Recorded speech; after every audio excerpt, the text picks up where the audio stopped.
Hello aspirants, welcome back to IBS. So the most awaited notification, that is the SBI Clerk 2026 has been reported, but the disappointing thing is that for some states the vacancies has not been reported. So let's have a detailed look at the notification.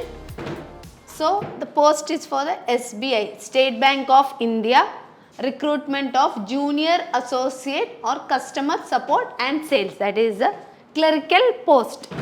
So you have the online registration application and payment starting from 11/8/2026 to 31/8/2026. So the application you can submit is through online official website of SBI. Now coming to the preliminary examination, that will be conducted tentatively in the month of September 2026, and you have the mains examination that will be conducted in the month of November 2026. Now there is no provision for inter-circle transfer or interstate transfer. That means for which state you are applying for, you have to work in that state for at least 5 years, they are saying. After that, if possible, you can apply for a transfer, that to the bank. If at all the bank permits, you can apply for a transfer after 5 years. That means there are some conditions or some grounds, based on that the bank will allow. If possible, they will allow you for a transfer. So next you have the application fee and intimation charge.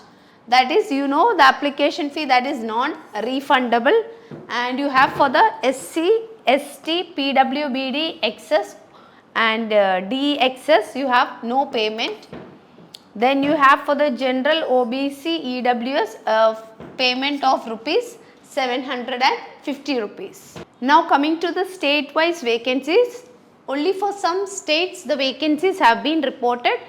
If possible, or there is a possibility that updates can come, we don't know, but only for these states, even backlog vacancies and regular vacancies have been reported.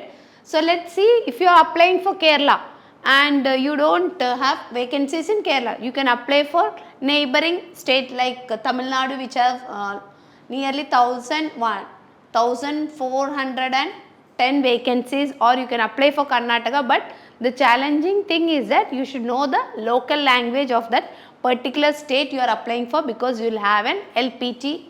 So let's see, Gandhinagar, if you are applying for Gandhinagar circle, that means state of Gujarat, then you should know Gujarati language, and the vacancy is 330.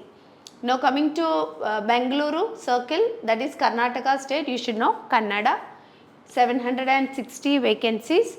Then Bhopal, you have Madhya Pradesh, Chhattisgarh, where Hindi. So if you want to apply like states like Delhi, Haryana, Punjab, Kerala, all these vacancies are not there.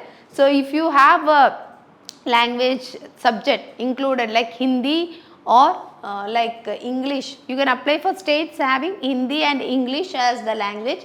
So if you have your in your 10th or 12th standard as a subject like Hindi, then you can apply for that state, or else you have to give an LPT. So here you have 113 vacancies. So in this way, Bhubaneswar circle, Odisha, 1100 vacancies. Then Chandigarh, Jammu and Kashmir, Union Territory, Himachal Pradesh, then Ladakh, you have 84, 9 and 7 vacancies. For Tamil Nadu, you have 1410 vacancies. Then coming to Hyderabad, Telangana, Telugu and or Urdu, you have 260 vacancies. Then Jaipur, Rajasthan, 350. Then West Bengal, Sikkim and all 555, 15, 60 vacancies. In this way, the vacancies for states have been mentioned. Lucknow 250. Then again Maharashtra, you should know Marathi, there you have 1718 vacancies. Then coming to Goa, you have 62, Arunachal Pradesh 55. Then coming to Guwahati, you have Assam 110, Manipur 14, then Meghalaya 24, Mizoram 32, Nagaland 27 and Tripura. So commonly if you look at these, so some states have English also as the language. So if you look at that, you have Manipur, one English. Then Nagaland you can apply, there also the language is English. Then you have Andaman and Nicobar, Sikkim. So for all these states you have English. So you can apply for those states also, because the language is not a problem, you have English. And if you are good at Hindi and you have Hindi as a subject in your 10th or 12th, you can apply for those states also. Now coming to the eligibility criteria. As we know, age limit as on 1/4/2026, not below 20 years. So we know clerical posts for the general category 20 is the minimum and 20 not above, 28 years as on 1/4/2026. So not, and the candidate should not be born earlier than 2/4/1998 and not later than 1/4/2006. So and you have the age relaxation for different categories. So if you are an OBC, you have an age relaxation of 3 years, and for the SC ST you have an age relaxation of 5 years. For the PWBD or general or EWS we have 10 years. Then PWBD OBC 13 years, PWBD SC ST 15 years. And one more criteria, if you have undergone the training, apprentice training of SBI, that means if you have worked as a trainee or apprentice for SBI, then you have a relaxation in upper age limit that will be applicable to trained apprentice of SBI whose engagement start date is on or after 1/1/2022 and have completed the specified branch experience successfully in SBI on or before the registration, that is 31/8/2026. They have an upper age limit relaxation. Then you have the essential academic qualification, graduate in any discipline from a recognized university or equivalent qualification, then recognized as per the central government. So this is all about the eligibility criteria. You should be a graduate in any discipline and your age limit should be between 20 to 28 for the general and for the remaining as stated. Now coming to the structure of examination, that is the first we have the phase 1, that is the preliminary examination. So that is online preliminary examination, online exam consisting of objective type for 100 marks will be conducted online for 1 hour duration and 3 sections will be there. So the first one is the English language, next numerical ability and then the reasoning. So for the English language, medium of exam will be English and you have 30 questions, 30 marks and 20 minutes. Now coming to numerical ability, 35 questions, 35 marks and 20 minutes. Now coming to the reasoning ability, 35 questions, 35 marks and 20 minutes. So overall you have 100 questions, 100 marks and 1 hour. That means each question carries 1 mark and you have a negative marking of 1/4 assigned for the question. If you are not attempting any particular question, then no negative mark will be there. If you are attempting the particular question and if it is wrong, then you will have a negative marking of 1/4 or 0.25. So this is what is been mentioned. Now students shortlisted for the prelims examination will be going for the next round, that is the phase 2 mains examination. Now phase 2 mains examination. So here we have 4 sections. The first one is the general or financial awareness. So the medium of examination depends on the state you are applying for. If you are applying for Tamil Nadu, you can expect questions in English, Tamil. You can choose your medium of language.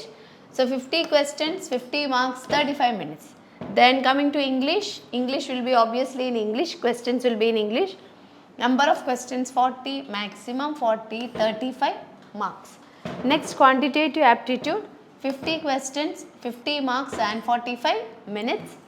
Then you have the reasoning ability and computer aptitude, 50 questions, 60 marks, 45 minutes. So total 190 questions, maximum marks is for 200 and the time limit is 2 hours 40 minutes.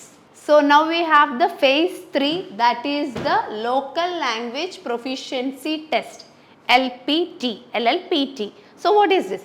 So actually we have 2 stages, that is the phase 1 preliminary examination. Those who are shortlisted for phase 1 will be undergoing the mains examination, that is the phase 2. And now what is phase 3? Phase 3 is for those candidates who are applying for a particular state, like example if you belong to Kerala and you are applying for Tamil Nadu, Chennai, and you don't know the local language of that particular state, that is Tamil. In that case, you have to undergo a local language proficiency test. That means you have to learn Tamil and you will be having a test. So if you are applying for some North Indian state, if you are belonging to Kerala and you are applying for like Madhya Pradesh, where local language is Hindi. If you have Hindi as a subject in your 10th or 12th standard, then it is okay. If you don't have it as a subject in your 10th or 12th, then you have to undergo a LPT exam. So that is what is mentioned here. So provisionally selected candidates not having studied in class 10 or 12 any of the specified local language of the state applied will have to appear in local language proficiency test. The pattern of the test will be as follows. You have two sections, that is a non-verbal test, objective type, number of passages will be given 3, questions will be 50 and marks also will be 50. That means each question 1 mark. Now subjective case, you have number of passages 3, number of questions 15 and number of maximum marks is 15. So on the whole, verbal test also will be there, like speaking verbally, that is for 20 marks. Now after the phase 1, phase 2 and the LPT, now we have the candidates are required to score the minimum qualifying marks as decided by the bank in order to get selected. How is that? Let's see. So for SC, ST, OBC, PWBD, XS and DXS candidates, 5% relaxation available will be there. 5% of relaxation available. That means for the score. Next, for the trained apprentice of SBI, that means who worked as an apprentice for SBI, are given weightage in the main examination by awarding 2.5% of the maximum marks. Maximum marks means out of 200. So that means 5 marks bonus will be given for those candidates. So that is been mentioned, and the year also has been mentioned. Starting date is on after 1/1/2022 and up to 31/8/2026. By this time you should have completed 1 year of apprentice for SBI. You worked as an apprentice at SBI. Now let's see the final selection process. So its first step, verification of eligibility for the post and information furnished in the online application. So after your mains examination, you will have the document verification. So that process. So after that, verification of your eligibility for the post, whatever you have mentioned in your online application, that's correct or not. Then qualifying in the test of specified opted local language where applicable as detailed above. After the mains, those who have applied for the particular state and they don't know the local language, for them LPT will be there, that is been mentioned. Then after that, results of the candidates who have provisionally qualified for selection will be made applicable on the bank side. So after mains, those who are qualified, that will be applicable in the bank side. After that, you will be having the document verification and LPT being conducted. Then after that, final, after the results being published, you have one thing, that is a waiting list. So what is it? Let's see. A wait list is of up to 50% of that, means half of the vacancies. So half vacancies will be filled for the means in the selection. The remaining half they will keep it under the wait list. So that will be maintained and candidate will be released from the wait list on quarterly basis against non-joining and resignation out of the current batch only, subject to the candidate securing minimum qualifying marks as may be stipulated. This wait list will be valid for a period of 1 year. That means after the final list has been published. So from that point, remaining 50% of the selected candidates will be under the waiting list and they will be called on quarterly basis up till the 1 year of the main list be released. That is what is being mentioned in this wait list and the final selection process. Now let's see the pay scale, emolument and probation. The starting basic pay is 26,730. Then coming to the emoluments, the total starting emolument of a clerical employee payable at metro like Mumbai will be around 46,000. Then you have the inclusive of DA, other allowances, and 2 additional increment for the newly recruited graduate, junior, associate. Then allowances may vary depending on the place of posting. Then they will be eligible for reimbursement of various perquisites. Then you have the provident fund, then pension under new pension scheme. So all these, then medical leave, fare, all those facilities will be available. Then you have the probation period. The newly appointed junior associate will be on probation for a minimum period of 6 months. So the main advantage with SBI is that you can choose any exam center. That means if you are applying for a particular state, for example, Kerala doesn't have any vacancies. So if you are applying for Tamil Nadu, you need not go to Tamil Nadu and give your prelims and mains examination. You can write it in Kerala. That is a big advantage. Only for the document verification, remaining things you have to go to that particular state. So for Kerala, you have many vacancies. It's like you can write in different districts. Apply for exam center, Alappuzha, Kannur, Ernakulam, Kollam, Kottayam, Kozhikode, Malappuram, Palakkad, Thiruvananthapuram and Thrissur. And for the remaining states, you can go through the notification. So this is all about the notification. And one more thing, dear aspirants, don't be disappointed. Stay focused and consistent in your preparation and hope for the best. Thank you.